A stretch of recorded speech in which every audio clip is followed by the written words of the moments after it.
Alright guys, today I'm going to be giving you my top 10 most overrated coasters I have ridden as of 2023. I don't think there's quite as many overrated coasters that I've ridden as opposed to underrated, but there's definitely a handful of them. So let's get started. Before we get started, there's an honorable mention I want to shout out. That's Viper at Six Flags Magic Mountain. I know a lot of people hate this ride just like myself. I think it's the worst coaster of all time, but I know a lot of people do like this ride, which is why I was considering it. But just like I threw a 5 in the underrated coasters list, I decided to keep it out because it is pretty split. At the number 10 spot is Gemini at Cedar Point. This is the dueling hybrid coaster here, and a lot of people say, oh yeah, save Gemini, it's such a good ride. Best arrow of all time or whatever. I mean, that's not very hard to do, be the best arrow of all time, except for X2.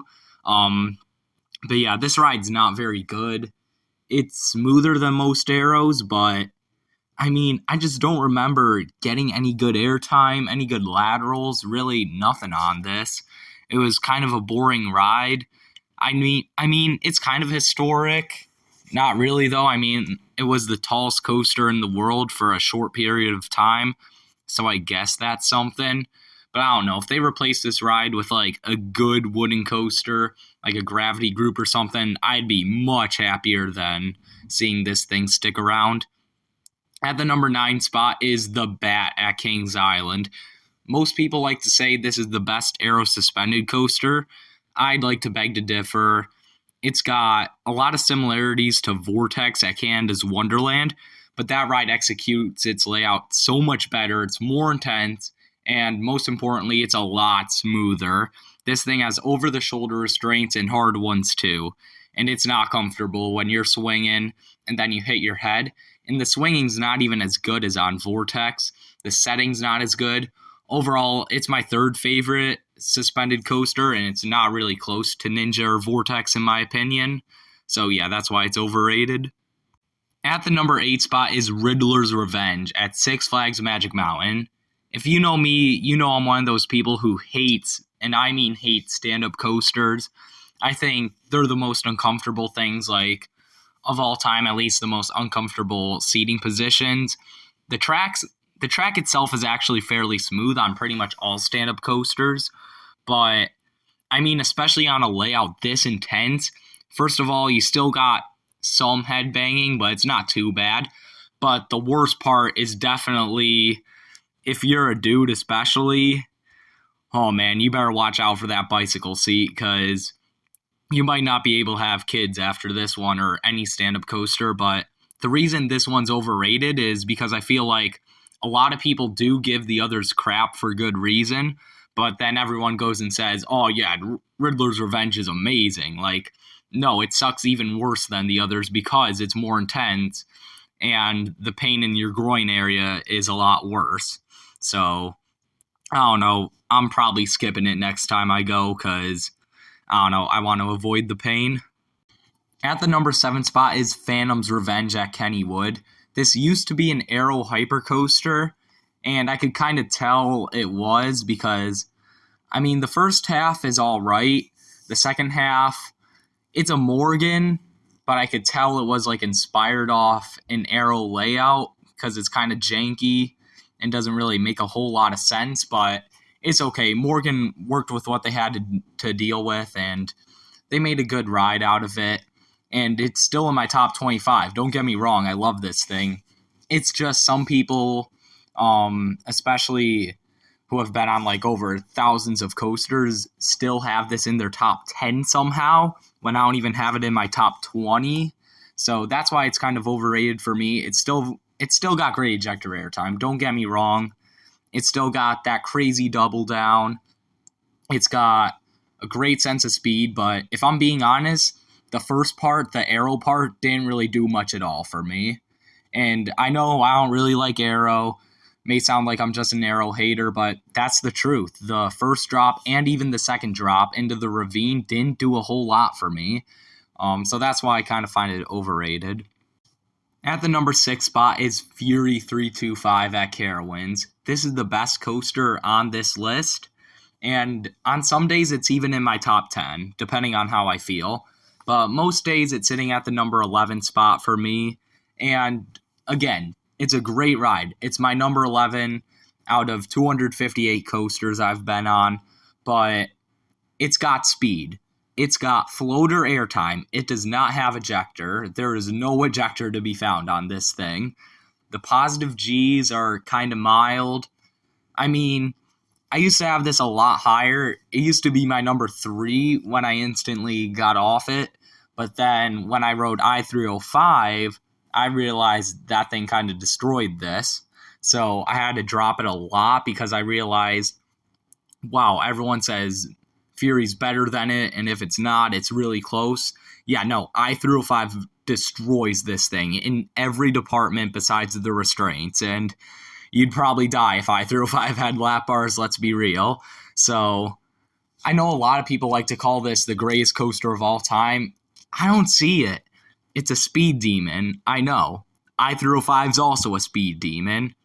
It's got mild forces. Again, it's all about the speed. It's the second best coaster in the world if you want to just feel the sense of speed. But other than that, I don't know. It's an average B&M Hyper Giga coaster. Now we made it to the top 5. At the number 5 spot is Superman Ultimate Flight at Six Flags Great Adventure, and I'm assuming all the clones of it would be here as well.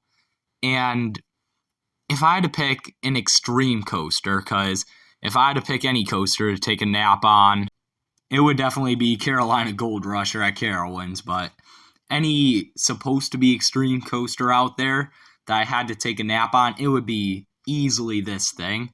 In my opinion, the flying position makes it less extreme because, I don't know, it kind of makes it feel like you're just taking a nice, relaxing cruise around grass. So I guess hooray for that. The pretzel loop is intense, but it's not nearly as intense as some people say. I feel like the positive G's were sustained, but not quite as powerful as I was hoping. And the rest of the ride, I mean, it's just a bore. Like, you're gliding around forceless turns that feel like they should be on a mine train. And then that 0G roll at the end does absolutely nothing, but I mean, it's a relaxing, it's a kind of ride you can take grandma on. Like, I'm sorry. But this is not for the diehard thrill seekers. All the people who wait in 2+ hour lines for this thing, yeah, I don't know what you're doing. And I feel like there's been more people, enthusiasts especially, who have come out and said, oh yeah, flying coasters are great. This ride, and even Tatsu, which I was considering for the list, but the pretzel loop actually delivered on that, so I left it off. But even that, like, I'm just not a big fan of flying coasters. I find them underwhelming compared to what most people say.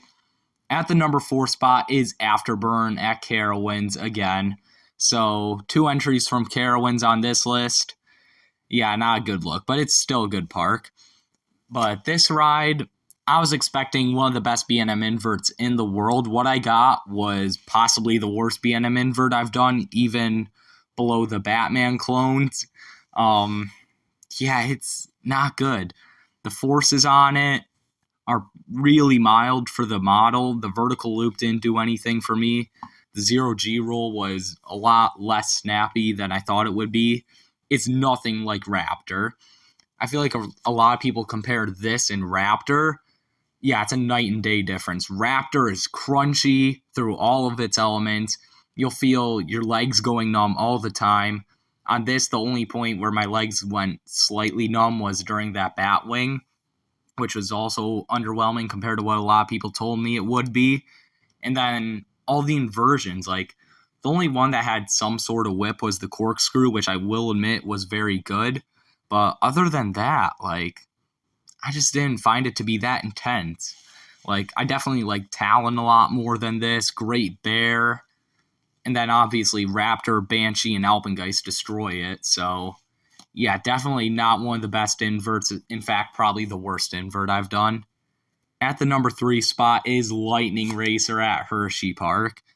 A lot of people say, oh yeah, it's fine. It's nothing special. So, I mean, why is it this high? Because it's it's a snooze fest. It really is. This is another coaster that I could probably fall asleep on. It's got no forces. This is the ride they should have RMC'd. It's bigger than Wildcat. It could duel, and it was a lot weaker than Wildcat. Yeah, Wildcat was a bit rough, but it actually did something with its layout. There was actually solid forces on it. This had nothing, and I will be re-riding it this year, so hopefully it delivers a bit more. But from what I remember back in 2017, I mean, the racing's cool. That's really the only cool part about it. And GTA gives it like the number 12 spot or something. Like, I know they have a few bad opinions. Like, Apollo got the number 8 spot this year. That was kind of stupid. But this was probably dumber than that, honestly. And a lot of other enthusiasts even say it's that good, or at least defend it and say, oh yeah, it's definitely the best Woody at Hershey Park. It's top 5 at Hershey Park. No, it's by far the weakest Woody at Hershey, even including Wildcat. And I don't know, I just don't get the appeal for GCIs. Especially considering my number 2 spot is Mystic Timbers at Kings Island. Lightning Racer, at least some people agree with me. Not many, but some people agree with me that it's a total bore. Mystic Timbers, I haven't heard anyone say is underwhelming. I've either heard people say, oh yeah, it's easily the best GCI, easily the best in the park. Or if they don't say that, they at least acknowledge that it's an incredible ride. What's so incredible about it? It's quick floater moment after quick floater moment, and everyone's going to be like, oh, it's ejector airtime. Yeah, no, you will not find ejector on this. The airtime is fairly weak, and there's a lot of it, but I don't care if I get weak, quick pops of airtime. I want strong airtime, and I like sustained airtime. I'll take a slightly weaker sustained airtime moment over a slightly stronger quick airtime moment, but this ride really doesn't have either. It's got quick floater. Like, that's really not what I'm into. I mean, if you like quick pops of floater, then I guess this is your thing. But I know most people who rate this high love great sustained moments of ejector, and this doesn't have any of them. It's got weak laterals thrown throughout. It's got a good setting, I'll give it that. The drop sucks. The shed, I mean, it's the shed. We all know it's not that great, but it's something at least. I do have this ride barely in my top 50, but I was expecting it to be like possibly top 15, like up there with like Boulder Dash, but it definitely wasn't that. And coming in at the number 1 spot, if you know me, this should be no shock to you. This is Magnum XL 200. I know it's a really rough ride. It's janky. The lap bars are uncomfortable. But I can usually look past that if the ride itself is good. And this ride is trash, let me tell you. I know a lot of people say, oh yeah, it's got death ejector on those triangle hills. The rest of the ride is filled with great airtime pops, great laterals. I don't remember a single airtime moment up until the triangle hills. There's no good laterals. The laterals you get are uncomfortable and janky with those unpadded trains. And the airtime you do get at the end on those triangle hills is weak floater. I'm talking a lot weaker than Mystic Timbers and a lot less sustained too. Like, you have no time to experience the airtime. I barely could process if there was airtime because it was so quick, which I know to some people might be a positive, like, whoa, that just happened. Like, come on. I want a good sustained moment of airtime. I don't want your quick little rapid fire pops of floater that don't really do anything. And you combined a weak layout with an extremely rough ride experience that a lot of people say is world class somehow. Yeah, I don't get it. This is easily the most overrated coaster I have ever ridden.